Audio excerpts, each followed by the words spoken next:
നടനും സ്റ്റാർ മാജിക്കിലെ നിറസാന്നിധ്യവുമായിരുന്ന കൊല്ലം സുധി വിടവാങ്ങിയിട്ട് 1 വർഷമാകാൻ പോകുന്നു. കൊല്ലം സുധിയുടെ മരണപ്പെടുന്നതിന് മുന്നേയുള്ള ഏറെ നാളത്തെ ആഗ്രഹവും സ്വപ്നവുമായിരുന്നു സ്വന്തമായൊരു വീട് പണിത് തന്റെ എല്ലാമെല്ലാമായ ഭാര്യയെയും തന്റെ പൊന്നു മക്കളെയും കൂട്ടി ആ വീട്ടിൽ താമസിക്കുക എന്നത്. അത് സുധി തന്റെ ആ ആഗ്രഹം സഹപ്രവർത്തകരോട് പറയുമായിരുന്നു. എന്നാൽ ആ ആഗ്രഹം ബാക്കിയാക്കിയാണ് ഈ ഭൂമിയിൽ നിന്ന് താൻ പോലും അറിയാതെ സുധി മടങ്ങിപ്പോയത്. എന്നാൽ സുധിയുടെ മരണത്തിന് ശേഷം സുധിക്ക് സാധിക്കാതെ പോയ ആ സ്വപ്നം, ചങ്ങനാശ്ശേരിയിൽ സുധിയുടെ വീടെന്ന സ്വപ്നം സാക്ഷാത്കരിക്കുന്നതിന്റെ തിരക്കിലാണ് പ്രിയപ്പെട്ടവർ. രേണുവും മക്കളും തന്റെ സുധിച്ചേട്ടന്റെ അച്ഛന്റെ സ്വപ്നം പൂർത്തിയാകുന്നതിന്റെ സന്തോഷത്തിലാണ്.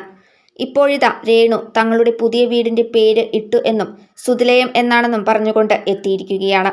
പുതിയ വീടിന്റെ പണി പൂർത്തിയാകുന്നതിന്റെ സന്തോഷത്തിലാണ് രേണുവും മകനും. കാരണം സുധിയുടെ ഏറെ നാളത്തെ ആഗ്രഹമായ വീടെന്ന സ്വപ്നമാണ് ഇപ്പോൾ സാധ്യമാകാൻ പോകുന്നത്.